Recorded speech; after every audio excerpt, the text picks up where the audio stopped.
আসসালামু আলাইকুম, সকলে কেমন আছেন? আলহামদুলিল্লাহ আমি ভালো আছি। তো আজকে যে বিষয়টা নিয়ে কথা বলতে আসছি সেটা হচ্ছে যে আমরা বর্তমানে আমাদের কি করণীয় বা কিছু কি করণীয় আছে কিনা কবুতরের পালন ক্ষেত্রে। তো ইনশাল্লাহ যেটি মতলব পিজনের চ্যানেলের পক্ষ থেকে যেই সকল ভিডিওগুলো আপডেট বা আপলোড করা হয় এগুলো হচ্ছে সম্পূর্ণ নতুন কবুতর পালকদের জন্য। আমি এই কথাটা বারবার বলে থাকি, কারণ কি আমার স্বল্প জ্ঞানে আমি যেটুকু জিনিস ফেস করছি ওই জিনিসটাই আপনাদের মাঝে তুলে ধরার চেষ্টা করি, যারা নতুন আছেন তাদের উদ্দেশ্যে আর কি, যাতে উপকার হয়।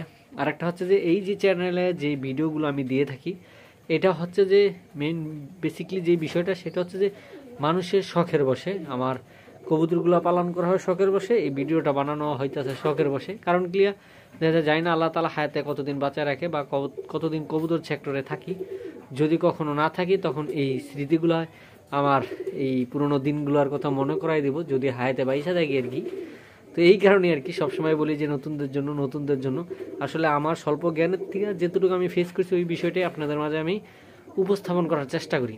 এখন যে বিষয়টা বলি সেই মেইন বিষয়ে আসি, তা হচ্ছে যে আমরা যখন ভাদ্র মাসের পর যখন শীতের একটা সিজন আসে তখন দেখা যায় আবহাওয়া পরিবর্তনের কারণে একটু কবুতরগুলো অসুস্থ হওয়ার দিকে একটু চান্স থাকে। তদ্রুপ শীত চলে যাওয়ার পরে যে ফেব্রুয়ারি মাসের একদম শেষ পর্যায়ে, আজকে 27 তারিখ, তো কালকে সম্ভবত 28 তারিখ এবং মাস শেষ। তো এই যে ফেব্রুয়ারি মাসের 15-16 তারিখের পর থেকে যে আবহাওয়াটা একটু গরম, দিনের বেলা তাপমাত্রা বেশি থাকে, রাত্রে যায় একটু স্যাঁতস্যাঁতা বা একটু শীত পড়ে, এতে দেখা যায় কবুতরের একটু প্রবলেম হইতে পারে। আর সিজনটাও চেঞ্জ হইতেছে এই বিদায় আর কি, একটু কবুতরের হালকা একটু বাড়তি আপনার একটু পরিচর্যা করতে হবে।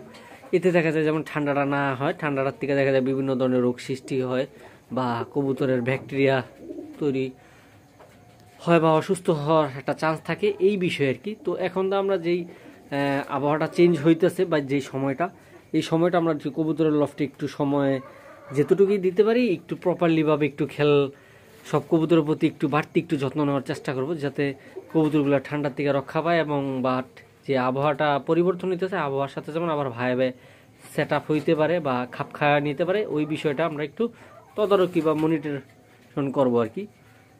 তো এই যে এখন বলতে যে যে বিষয়টা এখন দেখা যায় আপনার এই যে আজকে সারাদিন ভালো রোদ্রের তাপ ছিল, এখন সন্ধ্যার পর একটু একটু আপনার শেষাতে হইব, একটু শীত প্রবাহিত হইব, আবার সকালে যায় প্রচণ্ড রোদ উঠবো। এতে দেখা যায় কবুতরের ঠান্ডা লাগে, ঠান্ডার পর আস্তে বিভিন্ন ধরনের ব্যাকটেরিয়ায় আক্রান্ত হওয়ার চেষ্টা হয় কবুতরের। তো এই জিনিসটা একটু ঠান্ডার ওষুধগুলো দিতে পারেন খাবারের সাথে, যেই গরম যে খাবারটা এটা আস্তে আস্তে একটু কমায় নিতে পারেন, কারণ ক্লিয়ার শীত শেষ পর্যায়ে। তো খাবার এক একজন এক একভাবে দেন যার যার, তাই আমি মনে করি পারফেক্ট আমার ব্যক্তিগত মতে। কারণ কবুতর আমরা যেভাবে চর্চা করে আসতেছি দেখা যায় আল্লাহর রহমতে এক একজনে এক এক ধরনের খাবার কবুতরে খাওয়াইতেছে, এক এক ধরনের ভাজের সিস্টেম আছে এবং ওইভাবে তারা সাকসেস হইতেছে।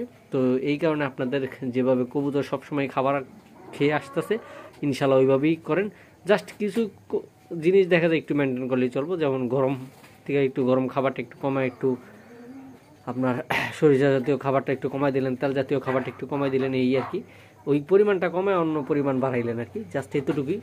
আর মেডিসিনের ক্ষেত্রে যে কবুতরগুলো এখন দেখবেন যে যাতে চোখে পানি না আসে, ঠান্ডাটা না আসে, ঠান্ডার ট্রিটমেন্টটা দেওয়ার চেষ্টা করবেন।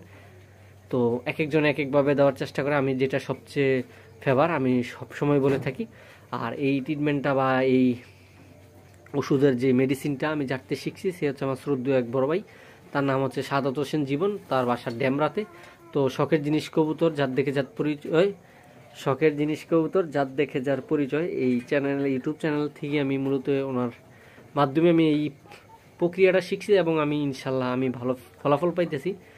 তো আপনারাও ইনশাল্লাহ চাইলে ইউজ করতে পারেন। সেটা হচ্ছে যে আপনার তুলসী পাতা, আদা, রসুন, আপনার গরম পানি করার পরে আদাটা আর রসুনটা এক কর আকারে, এক কর আমাদের কর আকার, যেমন এই কর, এই করের এক কর আদা আর একটা রসুন সেইচা পানিতে দেই, গরম ফুটাইলে যখন পানিগুলো টকবক করে ফুটে, যখন আমরা আমাদের গ্রাম্য ভাষায় বলি পানি যখন উতরে নিয়ে আসে, তখন জাস্ট 20 থেকে 25টা তুলসী পাতা ওইখানে দিয়ে দিই, বা আরও বেশি দিই আমি, মূলত 30-40টা গোনা থাকে না কিন্তু ভালোই হয়, এক মুডের মতন থাকে। তো এই দিয়া জাল দিয়া তখন দেখা যায় পানিটার কালারটা চেঞ্জ হয়ে যায়। তুলসী পাতাটা একটু রাইখা তারপর সেইকা সব কবুতরতে আলহামদুলিল্লাহ ভালো ফলাফল আছে। এর প্রতিবারে আপনি সপ্তাহে একদিন রসুন, শুধু রসুনের পানি সেইটা দিতে পারেন। তাছাড়া যদি আপনি সাধারণ ওষুধ ইউজ করতে চান তাহলে ডক্সিবেট আমি দেই সপ্তাহে একদিন, জাস্ট এই কয়দিনের জন্য, যাতে আবহাওয়াটার সাথে কবুতরের ভারসাম্যটা ঠিক থাকে। দেখা যায় এখন ঠান্ডা হইতে পারে, ঠান্ডা থেকে কবুতর একটু জ্বর থাকতে পারে, শরীর গরম থাকতে পারে, এতে দেখা যায় কবুতর একটু রোগবালাই সৃষ্টি হওয়ার চান্স থাকে, ওই জিনিসটা আর কি।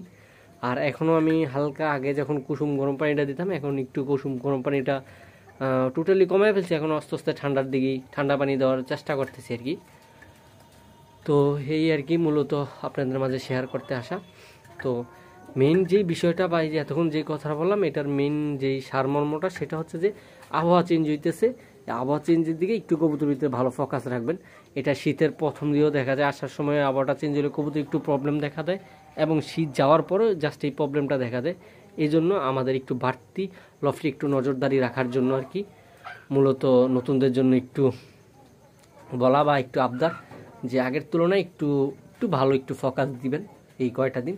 দেখা যায় সর্বোচ্চ 15 দিন বা রোজার 5-6টা, সর্বোচ্চ 10টা, আলহামদুলিল্লাহ। এরপরে আশা করি যে আবহাওয়ার সাথে কবুতরের সাথে খাপ খাওয়া নিতে পারবে ইনশাল্লাহ।